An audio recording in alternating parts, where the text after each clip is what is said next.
E tenho estado feliz com aquilo que o Senhor tem ministrado ao nosso coração. Então nós estamos ainda praticamente no início da nossa jornada.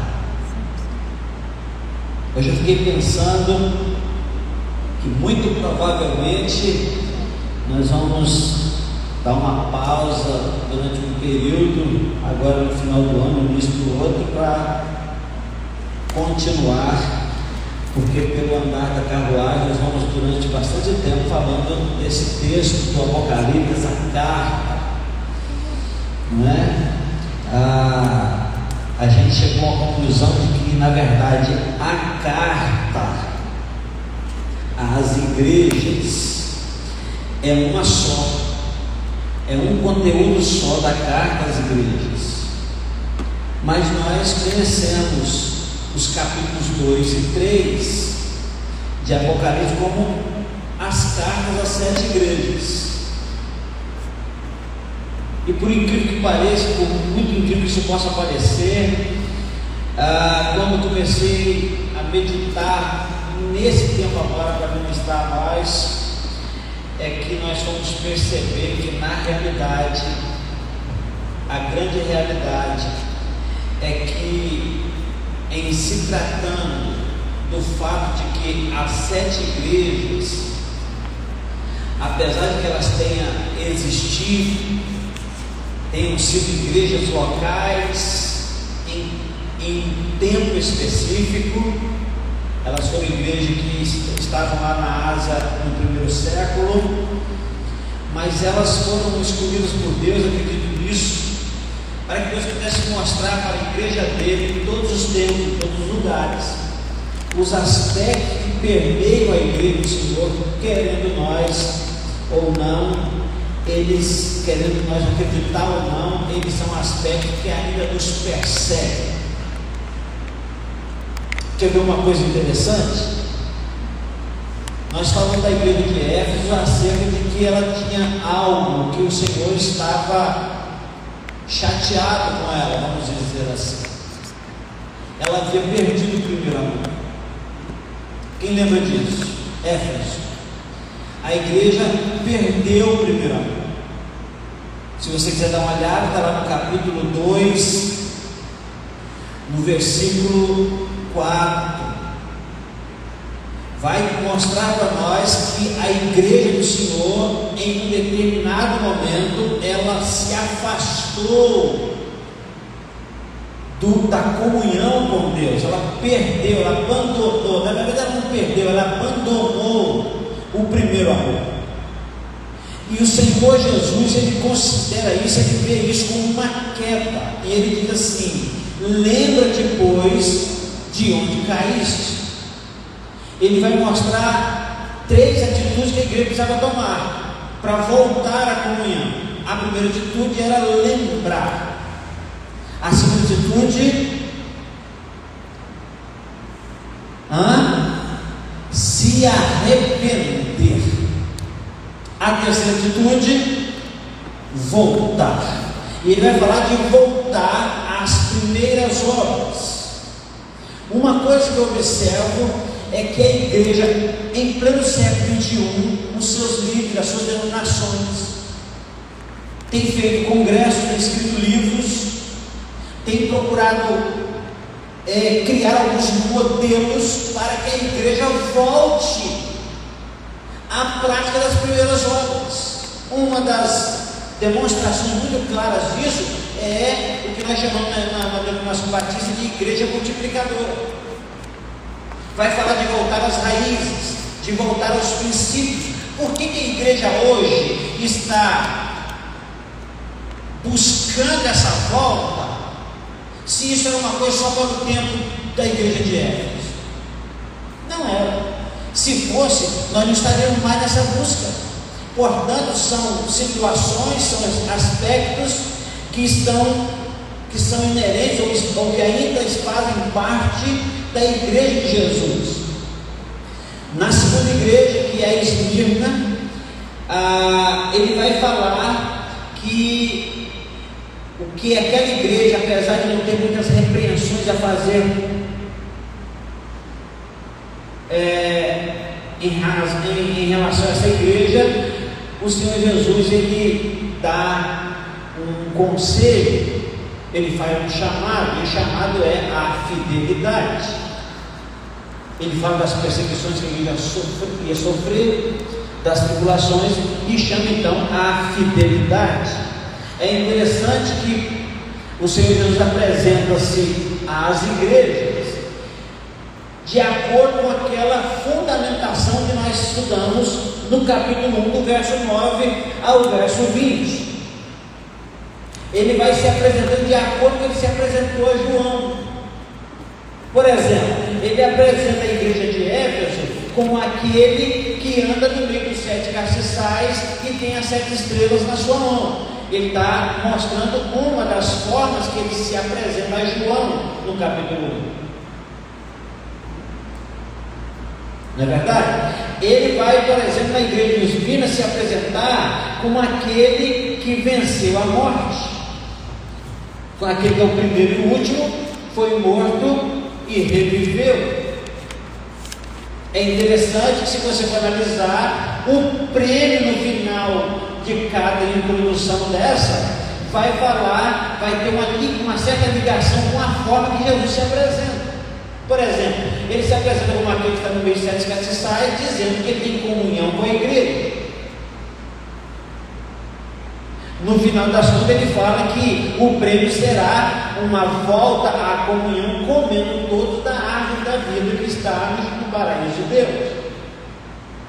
A igreja de Esmirna, ele se apresenta como aquele que é o primeiro e último, que foi morto e reviveu. Trata-se então da fidelidade, e o prêmio pela fidelidade é não sofrer o dano da segunda morte. Ele fala: se você for fiel, ainda que tenha que morrer fisicamente por isso, você não sofrerá o dano da segunda morte. É o fruto da fidelidade. Hoje eu quero ler com você um pouco, a meditar um pouquinho sobre a igreja de Pérgamo.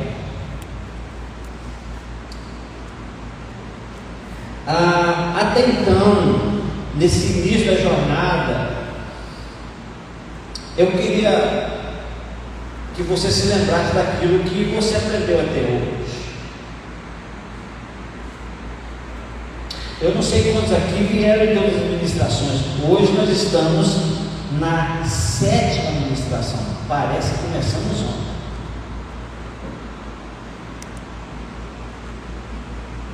Só no capítulo 1 nós ministramos durante 4 semanas. Sobre o que falamos? Sobre os efeitos da palavra Apocalipse, sobre a forma de interpretar o Apocalipse, sobre a salvação, graça e paz, e sobre a fundamentação. Isso só no capítulo 1. Agora nós estamos entrando no capítulo 2 e já estamos na 2ª administração, ou na 3ª administração, no capítulo 2, a igreja de Pérgamo. Então eu quero convidar você a lermos o texto, capítulo 2, verso 12 ao verso 17, que diz assim: e ao anjo da igreja que está em Pérgamo, escreve: isto diz. Olha só o jeito que Jesus se apresenta agora. Ele apresenta da mesma forma que apresentou as outras vezes? Não, agora ele apresenta que jeito? Como aquele que tem a espada aguda de 2 fios, de 2 gumes. Conheço as tuas obras. Essa é uma frase já conhecida, e que ele vai insistir nela. Algumas coisas ele vai insistir nessas introduções. Uma delas é falar da sua onisciência, falar que ele está de olho, falar que nada foge ao seu olhar, à sua visão. Ele vai começar, ele vai dizer assim: conheça as suas obras. Agora olha o verso 13, que aqui no mínimo nós chamaríamos de sinistro. Na verdade, o sinistro é um acidente, não é? É isso, Cris? No Detran, sinistro fala de acidente, não é isso? Então olha só, ele vai dizer assim: Eu sei, eu conheço as tuas obras, e onde habitas? Eu sei onde você habita. E onde é que a igreja habitava? Olha isso. Olha o ninho que aquela igreja estava. Aquela igreja, esse aspecto da igreja, não lembre sempre, mas não falando de uma igreja lá no passado, mas estamos falando de aspecto que diz respeito à igreja de Jesus. E nós não podemos negar isso, infelizmente. Olha isso. Sem da vida, que é onde está o quê? O trono de Satanás. O ambiente que a igreja está inserida, Jesus chamou de trono de Satanás.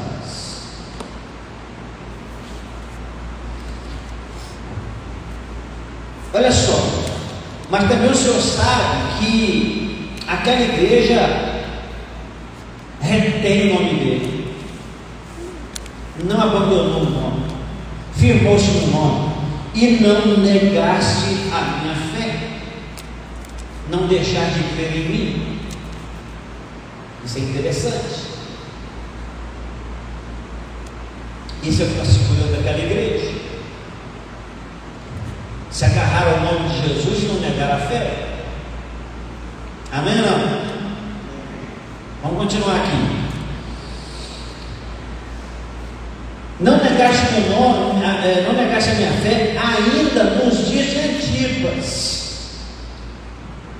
minha fiel testemunha. Ele está falando de um líder muito importante. O líder é tão considerado que Jesus coloca o título dele, o mesmo título que ele tem, coloca em si mesmo. Ele é a fiel testemunha. E ele diz que Antipas era sua fiel testemunha. E esse Antipas, ele foi morto entre os crentes onde Satanás habita. Esse verso 13 é muito duro de ser lido. Apesar de que a igreja, em meio a tudo isso, ela retém o nome e ela não nega a fé.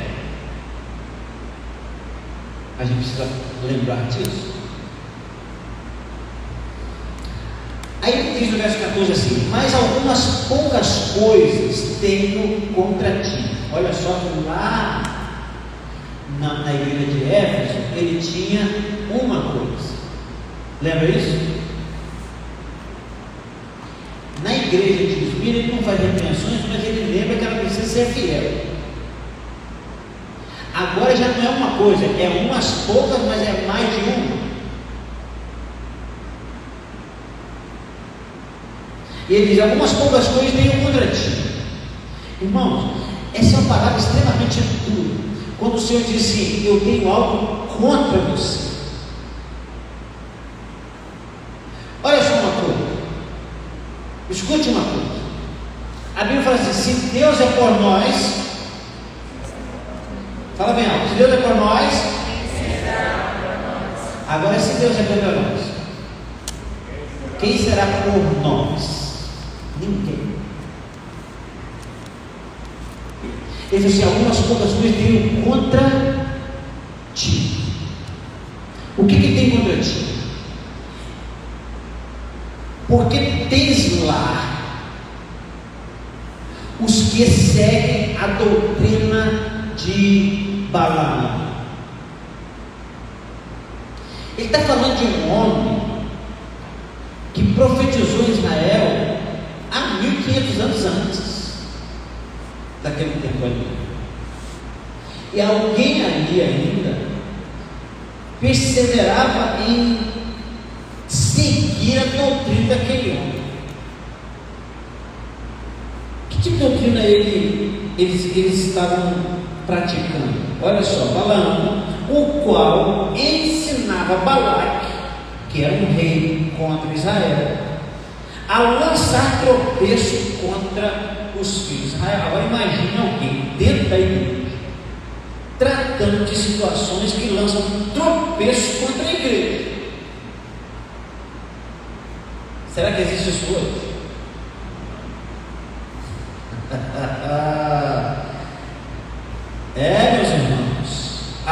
precisa orar pela igreja. E a igreja, lembre-se sempre disso, a igreja não se resume a Presidente Vargas, número 1045.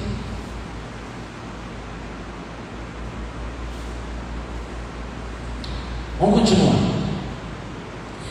Além de seguirem aqueles que tem lá, alguns que seguem a doutrina de Balaão, a doutrina de Balaão é assim: lançar pelo pessoal de Israel para que comessem os sacrifícios da idolatria e ainda fornicassem. Esse é o tipo de doutrina pregada por Balaão. E mais, assim tens também os que retêm a doutrina dos nicolaítas, que eu odeio. Quer dizer, vocês estão amando, tolerando algo que eu odeio.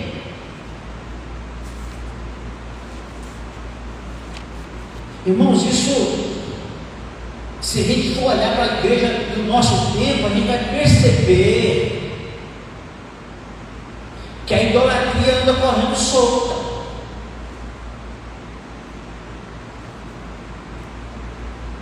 A gente vai perceber que amar o que Deus odeia está na moda.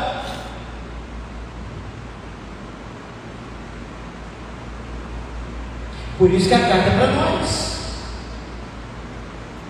Por isso não trata de uma igreja que estava há 2000 anos atrás, mas trata da igreja do Senhor em qualquer época. Porque se você for analisar esses aspectos bons e ruins da igreja que estamos vendo até hoje, eles fazem parte da nossa história. E não é só da nossa história, fazem parte do nosso tempo, infelizmente.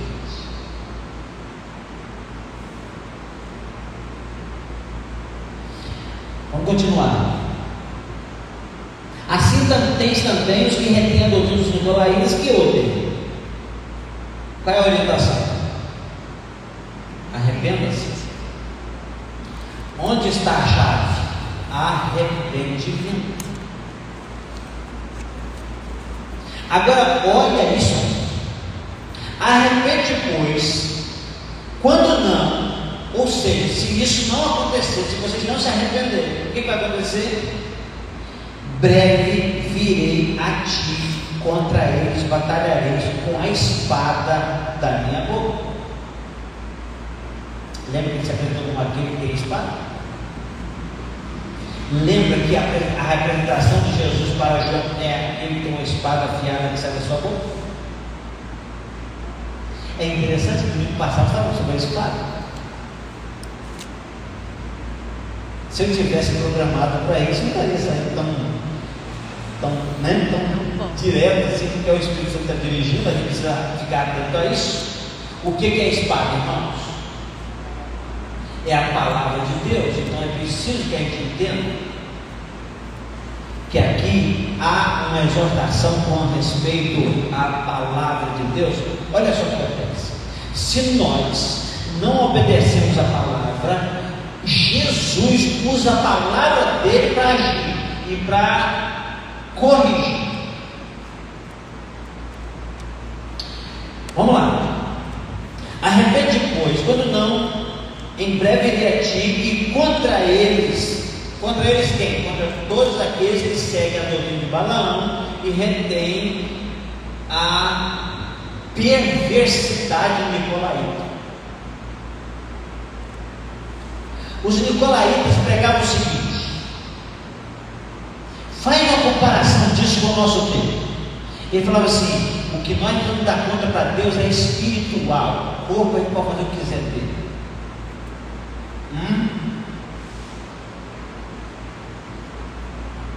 É isso. Será que isso não está sendo, não está ocorrendo no nosso tempo? Não dá para dizer que essas cartas elas não são mais atuais porque foram escritas para as igrejas da Ásia. Na verdade, isso aqui é Jesus usando essas igrejas para mostrar os aspectos que precisam corrigir na sua igreja em todos os tempos até que ele volte. Esses detalhes precisam ser corrigidos até que ele volte, porque se não forem corrigidos, em breve eu virei e virei com a espada aguda para juízo. Vocês estão entendendo isso? Porque a espada aguda aqui de 2 gumes tem a ver com juízo também. Agora olha isso. Quem tem ouvidos, ouça o que Espírito diz às igrejas.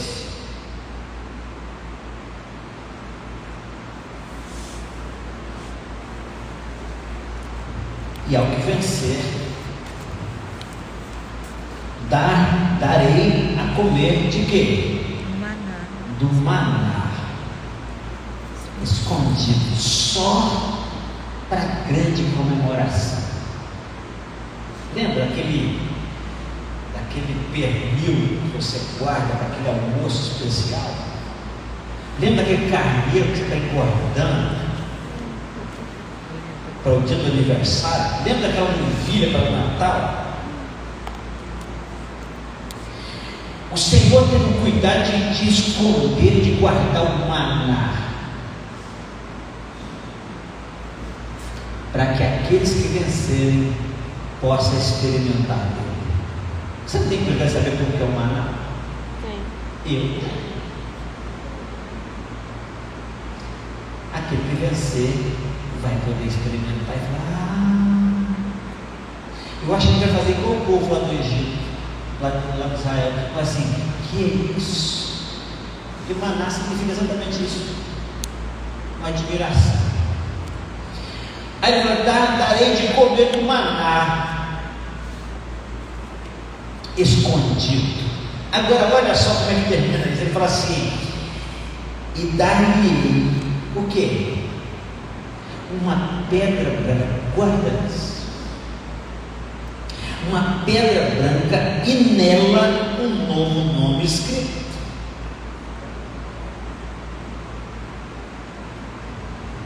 o qual ninguém conhece senão aquele que o recebe.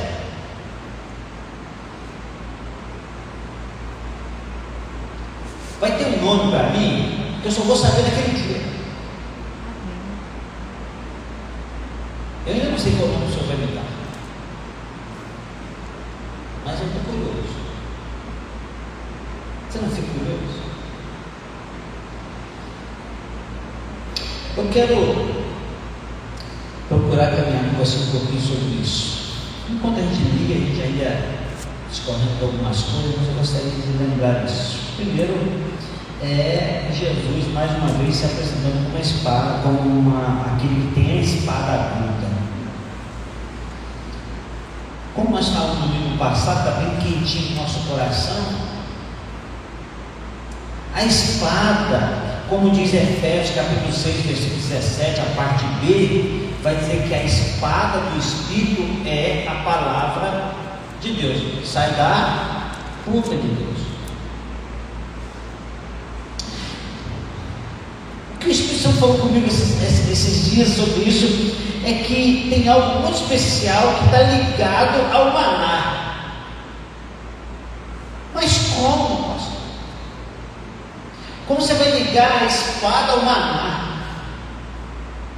Você já viu que ele começa falando, se apresentando como alguém que tem espada e depois ele fala de maná? Tem algo muito especial nessa linha de pensamento de Jesus. Olha só isso.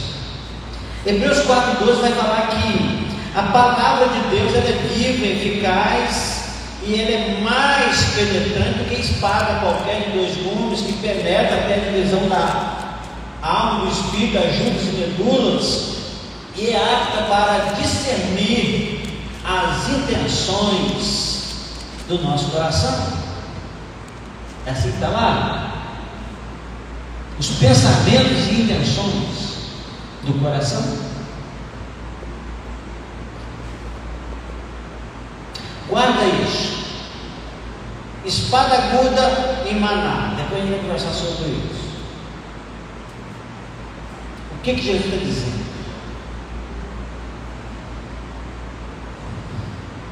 Jesus então mais uma vez declara a sua onisciência. Ele diz: eu conheço.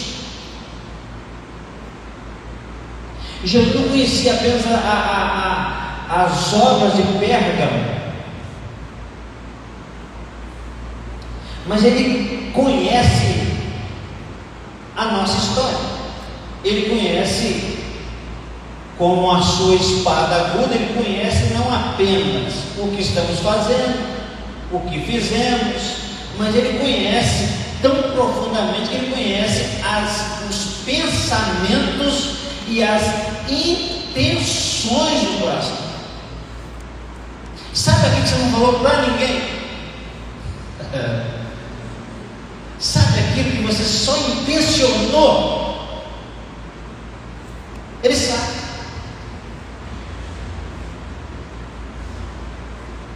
E isso deveria apavorar a gente ou deveria tranquilizar a gente? A irmã Eliane fala que é uma tranquilidade apavorante.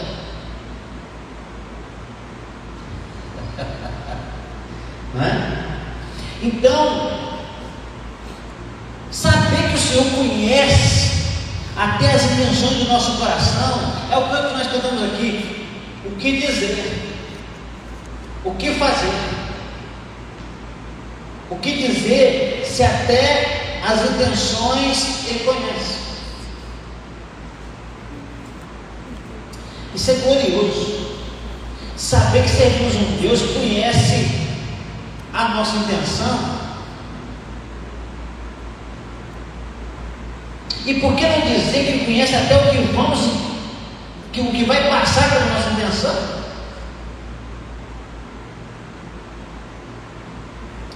Sabe, irmãos,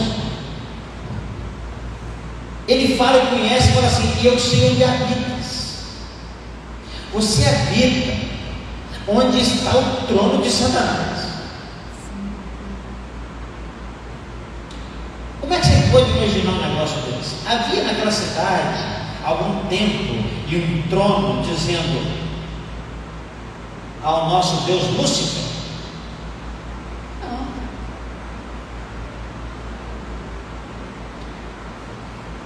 O trono tem a ver com o governo, tem a ver com o domínio, não é isso? Então era um lugar onde era dominado por quem? Por Satanás. Não, a gente não precisa ir muito longe para isso. Talvez basta a gente andar nas nossas ruas e saber que Satanás tem sido entronizado em alguns lugares. Por que não dizer que Satanás é entronizado na cultura? E por que não dizer que a igreja, numa pseudo-ingenuidade, traz a cultura para dentro de si com a ideia de que vai ganhar os outros e se dobra à cultura?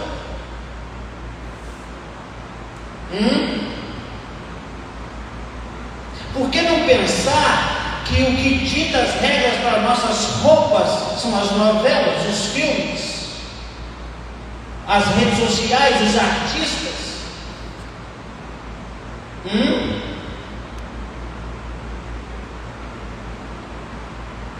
Por que não dizer que as vitrines nos hipnotizam e nos chamam a atenção muito mais do que a simplicidade e a severidade que há em Deus?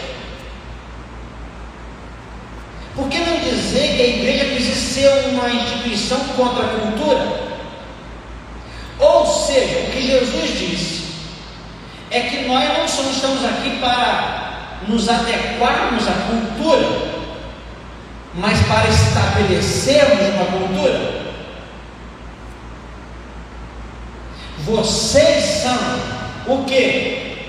O sal da terra e a luz do mundo. Ou seja, vocês estão aqui para serem influenciados, mas para Influenciar.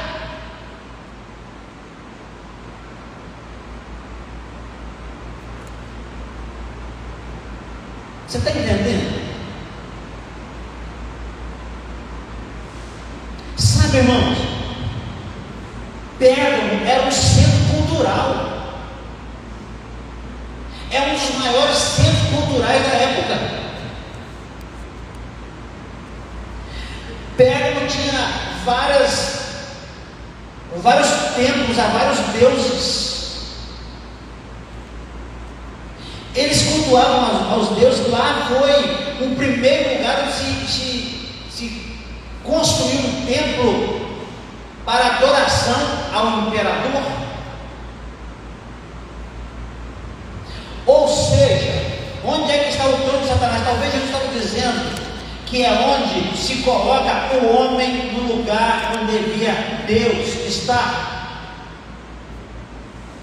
Será que isso não tem a ver conosco? Será que ele não fica tão preocupado com quem é que vai governar o país?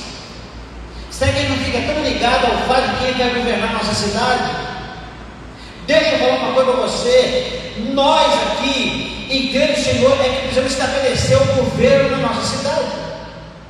E não é colocando crente na política, é sendo sal e luz da cidade.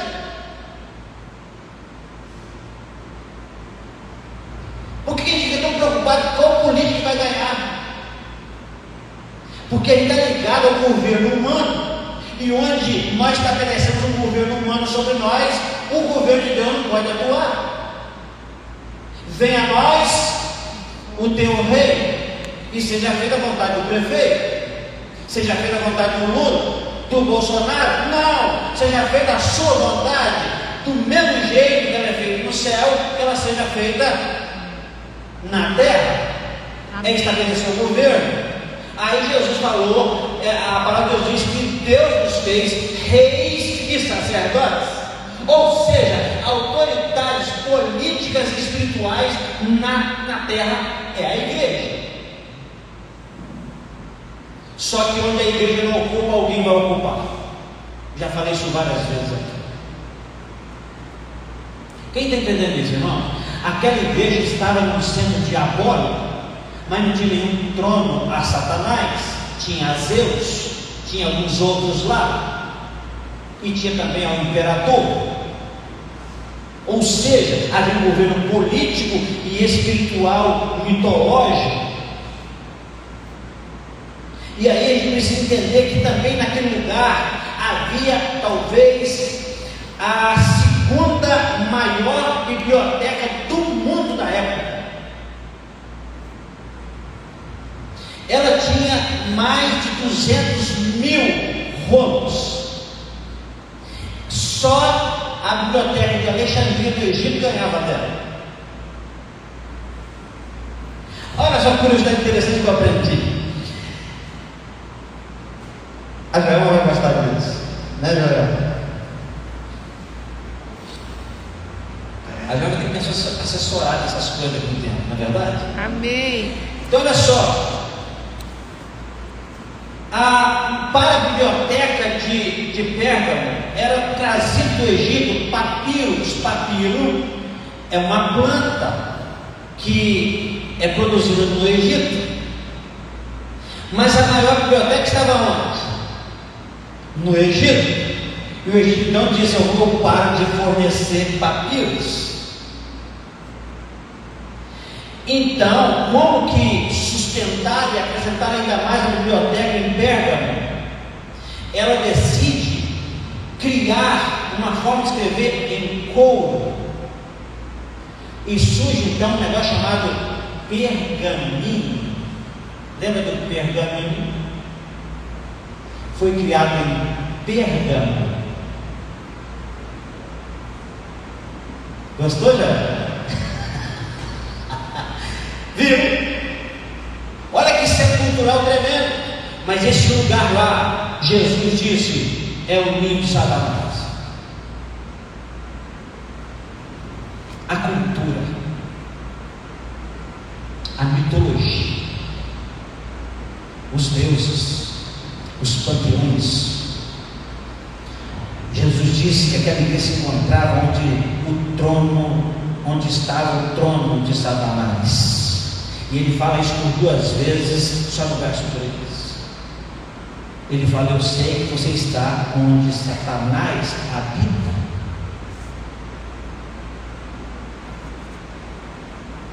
Onde Satanás reina.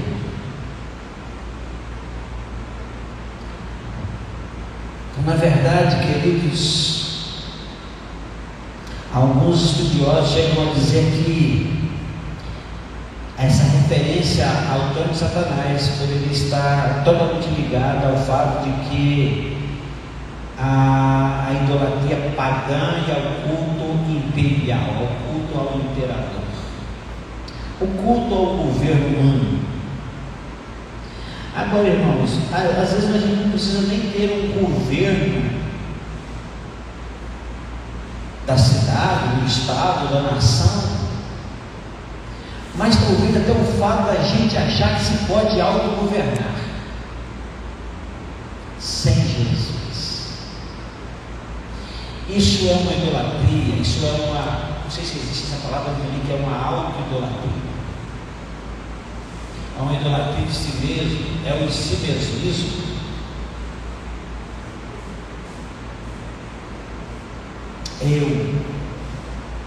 Eu sou assim. Talvez você já tenha ouvido alguém dizer assim: eu sou assim. Uma vez que a única pessoa que pode dizer eu sou é Deus.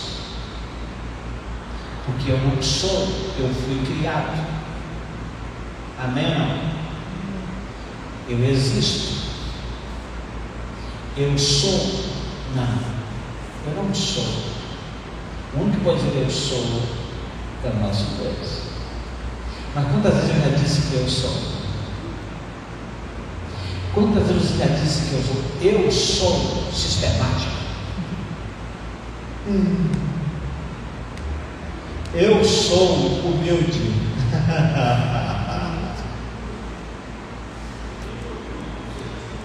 Tem gente que diz assim: eu sou doente. Misericórdia. Tem ou não tem? Tem gente que diz: eu sou pobre.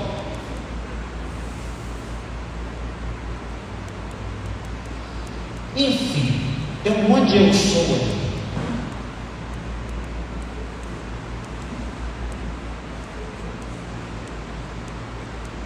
Outra coisa, se você dissesse, é muito mais fácil dizer que você foi criado, mas se você dizer que foi criado, você não vai conseguir dizer que você foi criado doente, que você foi criado pobre, que você foi criado miserável. Porque Deus não faz nada miserável.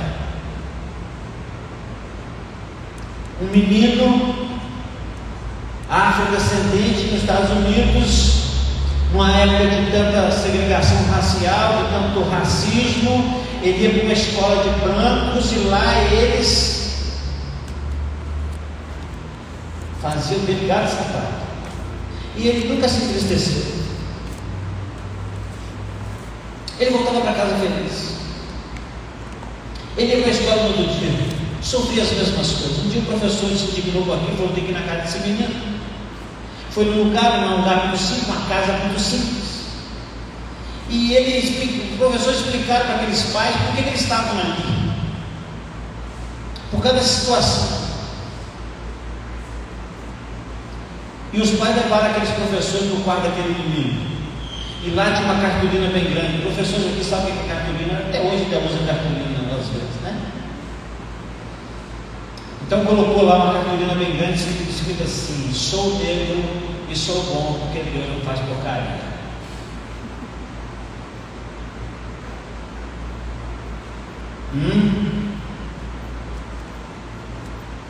Então no dia que você achar que você é uma porcaria, lembra quem foi que fez você.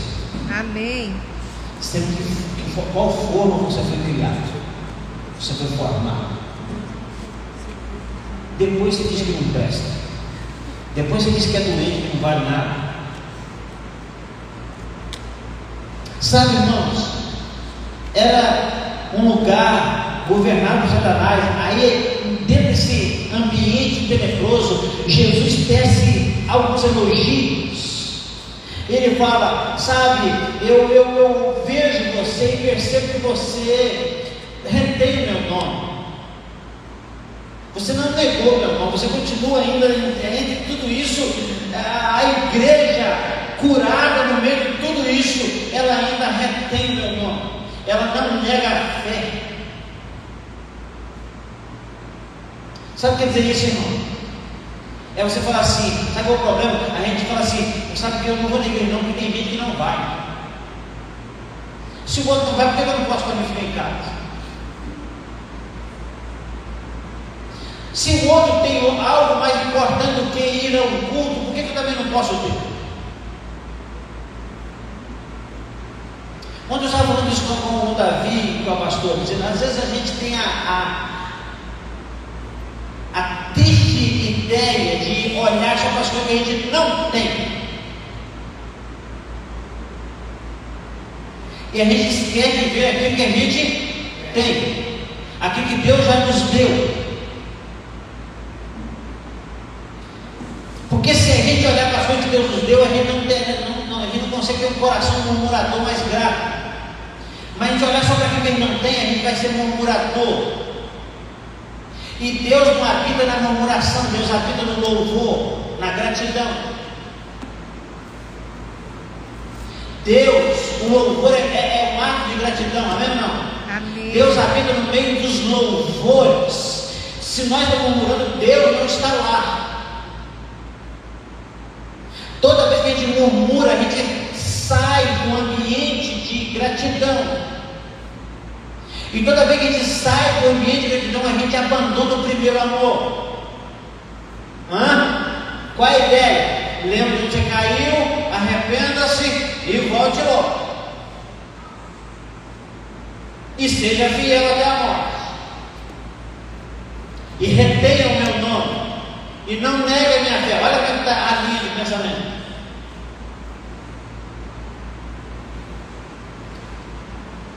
Ele falou, olha, vocês não negaram a minha fé, ainda mesmo nos tempos de Antipas.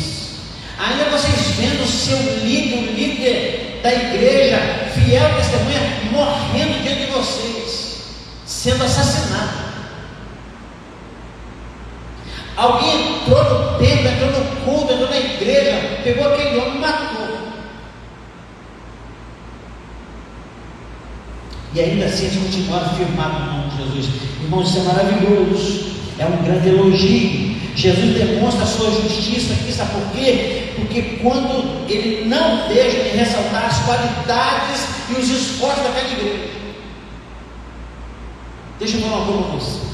Deus está vendo as suas orações, Deus está vendo as nossas lágrimas, Deus está vendo o nosso esforço, Deus está vendo o nosso desejo em alcançar essa cidade. Eu estou começando a ficar com vergonha de olhar para 10%.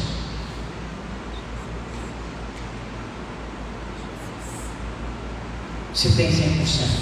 Glória a Deus. Pastor, mas ele não ganha nem 5%, né? Pois é. Será por quê? Sabe, Jesus é justo, ele não deixa de ver as qualidades, mesmo em meio aos defeitos. Amém ou não? Sabe, ele diz, mesmo em tempo de perseguição e morte, vocês mantiveram a fé no meu nome.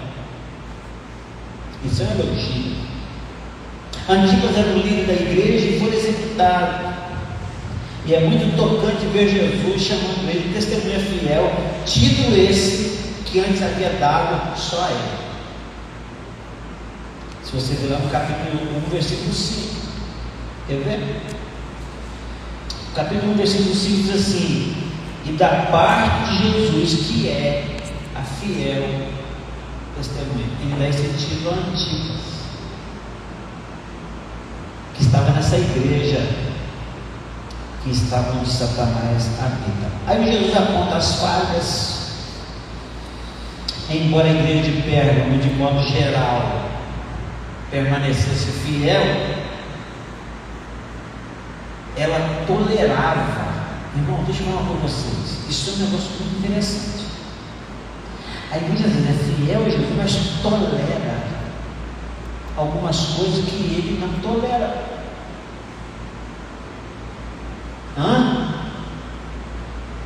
Passa a mão na cabeça, ama aquilo que ele odeia.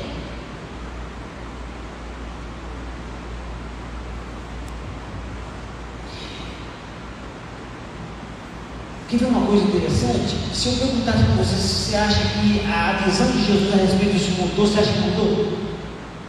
Não, ele continua odiando o que ele sempre odiou. Qual é o nosso problema? O nosso problema é o mesmo problema do sapo na panela de água quente. Quem sabe dessa história? Alguns não sabem. Dizem que se você pegar o sapo e jogar ele na água fervendo, ele pula rápido, sai fora. Mas se você colocar ele lá e colocar fogo debaixo da panela, ele morre cozido. Nós vamos acostumando. O fogo do inferno vai esquentando e a gente continua lá, tolerando. Não, vai mudar amanhã, vai melhorar. Ele está fazendo algo que Deus odeia, mas nós continuamos amando. Deixa eu falar uma coisa: amar a pessoa não significa amar a prática da pessoa.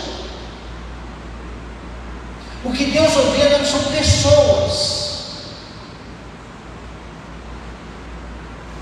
são atitudes, são comportamentos, são decisões, são ideias, são crenças que estão fora dos seus propósitos. E aí ele vai dizer que aquela igreja tolerava em sua comunhão alguns falsos mestres que se apegavam ao ensino de Balaão, que se apegavam ao ensino dos nicolaítas, ensinos que toleravam tanto a doutrina, tanto a idolatria quanto a imoralidade. A igreja precisa tomar cuidado com a influência da cultura. A igreja precisa tomar cuidado com a influência da cultura. Tem um autor que eu tenho lido, é um autor americano. Ele escreveu um livro chamado Contra a Cultura. Ele escreveu um livro chamado Radical e outro Igreja Radical. Estou lendo.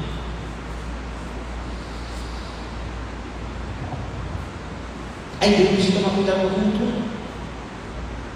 Sansão passou pelo que passou porque foi seduzido pela cultura.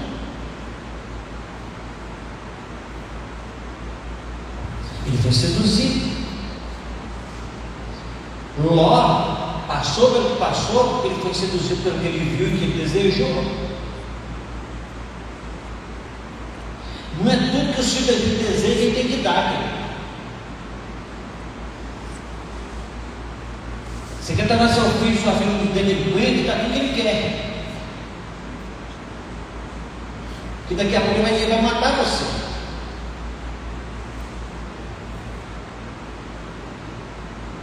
Jesus aponta para a solução. Qual é a solução? Arrependimento. Jesus está dizendo para aquela igreja, para qualquer tempo, para nós aqui agora, a solução é arrependimento. Ele diz: arrependa-se. Arrependa-se. Jesus está alertando que o arrependimento da igreja evitará um confronto com ele. Estão entendendo, irmãos? É melhor. O que é confronto, irmãos? É isso aqui, ó. É bater de cara a cara, é encontrar.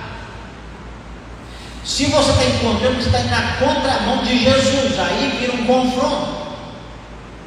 Ele fala: você sabe que evita em confronto comigo? Arrependimento. Eu acho melhor você desejar um confronto com Deus. E ele avisa: arrependa, que se não houver arrependimento, vai haver confronto. Porque se você não tomar atitude a respeito daquilo que eu odeio no meio da igreja, se você não tomar atitude com doutrinas heréticas no meio da igreja, eu vou entrar em ação. Eu vou lá e vou fazer por minha conta. E vai acontecer. E eu penso que nesse tempo nosso está muito perto de acontecer coisas assim. As estrelas estão caindo. A Bíblia diz que nos últimos tempos as estrelas caíram do céu. As estrelas estão caindo e a gente não está percebendo. As grandes estrelas estão caindo. Aquelas estrelas que brilhavam tanto, que nós admirávamos tanto, estão caindo. Fica olhando para você esperando que aquela luz clarinha caia. Não é isso.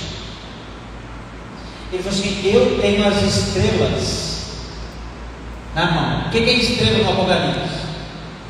Os líderes. Olha para o seu líder, por favor, porque o seu líder é o ser humano. Oremos pelo pastor Sérgio, que é um alvo de Satanás, está sofrendo, está enfermo. Ore por ele. Ele é nosso pastor.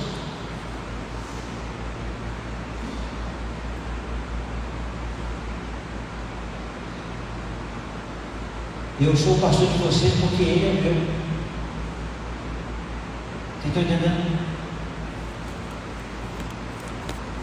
Ore por ele.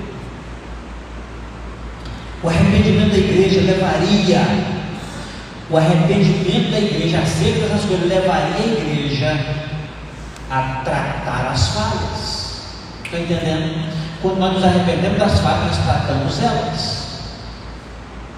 Se nós não nos arrependemos, nós não tratamos. Quem está entendendo isso, irmão? Enquanto você não se arrepender dos seus erros, você não trata eles.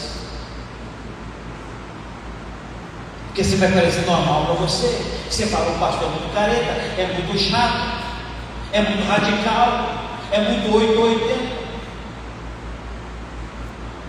Pense o que você quiser, mas que é isso aqui. A palavra de Deus é sim, é não, ponto. E é para você e para mim também. Conta reta. E a gente está aí, mornando ali. A gente está aí, como diz o gaiato lá no Paralama do Sucesso, descascando batata no porão. Só os mais antigos vão lembrar desse negócio. Entrar de gaiato não dá. Sabe, irmãos? O arrependimento da igreja a levaria a tratar as suas faltas, as suas falhas. E tratar as falhas significa eliminar a tolerância aos ensinos contrários aos ensinamentos de Jesus.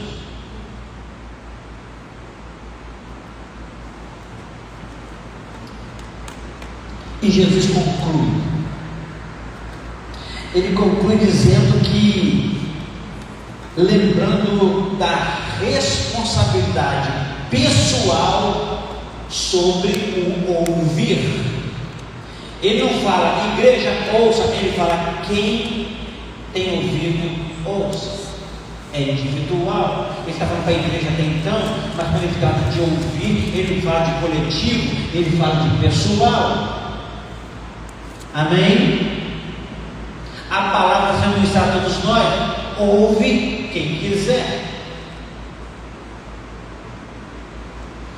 O que o líder não pode deixar de fazer é transmitir a mensagem do jeito que o grande chefe preparou o prato. Como disse o John MacArthur: eu sou apenas um garçom. Quem preparou a comida foi o mestre. E a única coisa que tem que fazer é passar ela para o cliente sem estragar, sem alterar. Está entendendo, irmão? Amém. Jesus insiste na maior necessidade da igreja. Sabe o que é a maior necessidade? Ouvir a voz do Espírito Santo. Essa é a maior necessidade. Ele vai insistir nisso. Você vai ter um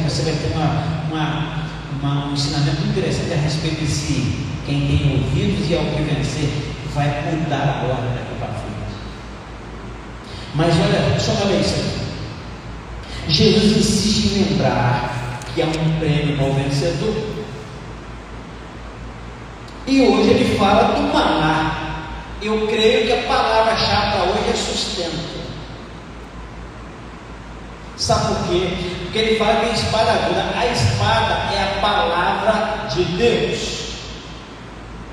Jesus citou para Satanás na tentação que nem só do pão físico viverá o homem, mas de quê? De toda palavra que sai da boca de Deus. A espada e o sustento. Quem está entendendo isso?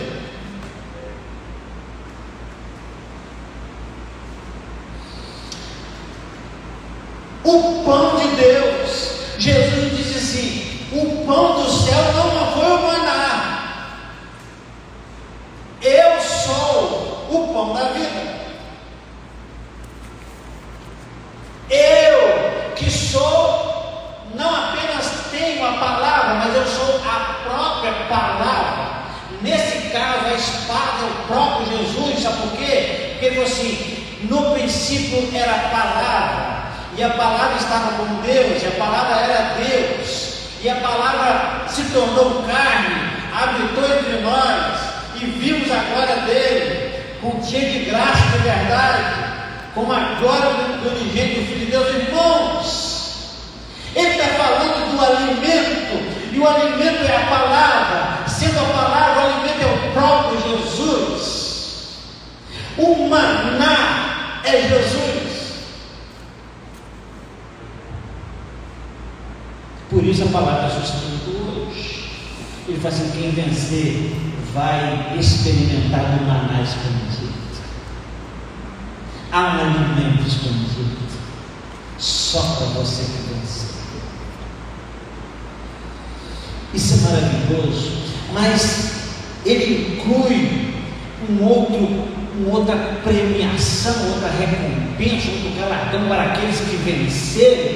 E ele fala de uma pedra branca. Na antiguidade, meus irmãos, em um julgamento de uma pessoa que cometeu um crime ou não, alguém que já foi jurado? Eu já fui. É difícil, irmãos.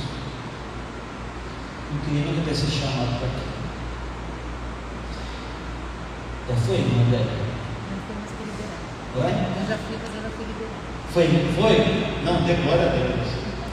Olha só. O jurado, naquele tempo, ele ganhava 2 pedras. Uma preta e uma branca. No final do julgamento, o juiz entrava no tribunal com 2 pedras, uma preta e uma branca, e ele fazia aquele drama todo: pedra preta ou pedra branca? A pedra preta condenava o réu, a pedra branca inocentava. Jesus está dizendo: ao que vencer, eu vou dar uma pedra branca, eu vou inocentar. E nessa pedra vai estar um nome que agora é um novo nome, é uma nova história, é uma nova vida, é um novo ambiente, é um ambiente de glória. Amém? Ele fala: você vai receber o alimento e você vai ser inocentado para sempre. Sabe, irmãos, Jesus é maravilhoso. e ele vai fortalecendo a igreja, mostrando para a igreja que a igreja é composta de pessoas, e onde há pessoas há falhas, onde há pessoas há virtudes.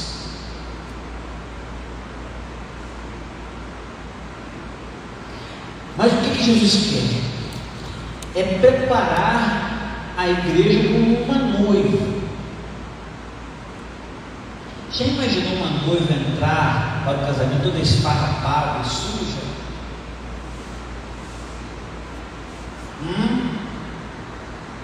Vestida de mulambos? Por que você acha que Jesus faz isso com a igreja? Trabalha a igreja nessas questões para que ela seja preparada para estar diante dele pura, imaculada, limpa, purificada. E sabe o que purifica a igreja? O que lava a igreja é a palavra que sai da boca de Deus, é a espada de dois filhos. Que Deus em Cristo nos ensine, nos permita entender o que Ele tem mostrado através dessas, eu chamo de introduções personalizadas para cada aspecto da igreja.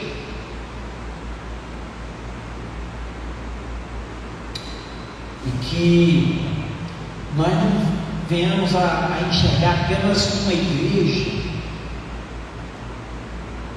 ou uma falha ou virtude de uma igreja que estava há 2000 anos atrás, mas que Jesus está tratando a igreja dele com as suas falhas e virtudes em todos os tempos.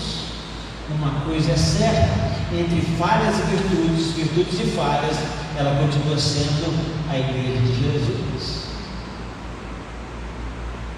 E é interessante pensar, porque enquanto na terra a igreja de Jesus não vai dizer assim: aqueles que estão no meio não são igreja, porque ele não vai ficar julgando. No tempo de Jesus jamais faria algo antes do tempo. Lembra que quando ele chegou para aqueles demônios, os demônios assim: você veio nos perturbar antes do tempo? Porque eles sabem que tem um tempo onde serão julgados e serão extirpados de perturbar a vida da igreja. Então, nada fora de tempo. O Senhor está tratando, está nos chamando ao tratamento. O tratamento começa numa coisa: arrependimento. Que hoje a gente simplifique isso, diante dos nossos pecados, nossas tolerâncias, das nossas inclinações para a cultura, do nosso pecado em confiar mais no governo humano do que no governo de Deus. Que diante de tudo isso nós nos arrependamos, porque o não arrependimento provocará um confronto de Deus, um confronto de Jesus com aqueles que estão no meio da igreja. Isso não será nada bonito. Amém? Eu sei que é um estudo meio tenso, mas é para a glória de Deus. Você pode ficar de pé? Vamos orar essa semana. Vamos orar. Eu espero que você tenha se identificado nessa noite, aprendido algo, se identificar de alguma maneira, sido ministrado de alguma forma na sua vida, que nós entendamos que, como membros desse corpo chamado igreja, nós temos a nossa parte individual chamada: quem tem ouvido, ouça a voz do Espírito Santo. Pai querido, Pai amado, exaltamos o nome do Senhor, te agradecemos por mais um ensinamento. Te agradecemos a Deus por o Senhor nos mostrar que muitas vezes nós estamos convivendo com o inimigo Nós estamos convivendo, vivendo onde Satanás habita. Ó Deus, perdoa-nos, porque muitas vezes nós fazemos desentendidos, fazemos vista grossa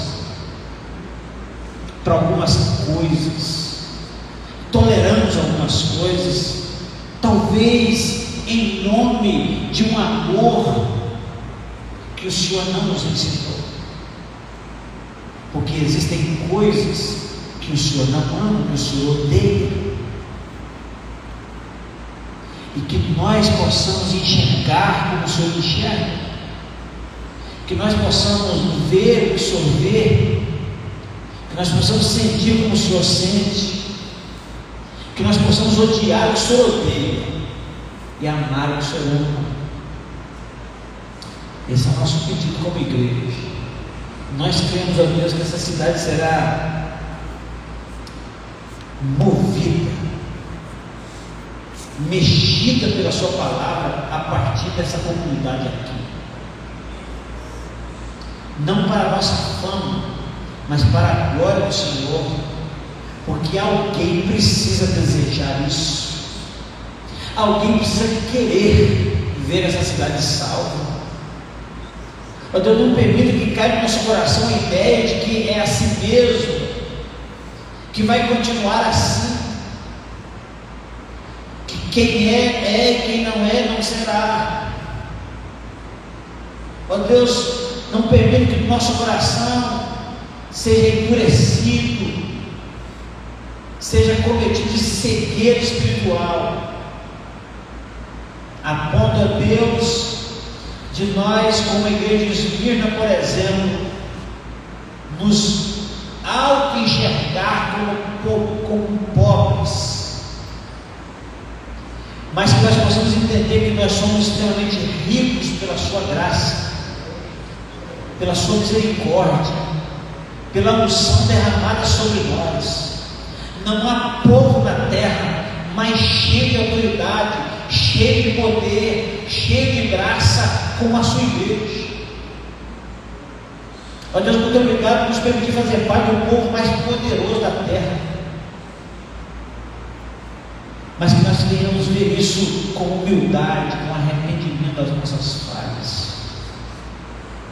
Perdoa-nos, ó Deus, como o salmista disse, guia-nos pelo caminho eterno, guia-nos pelo caminho direito.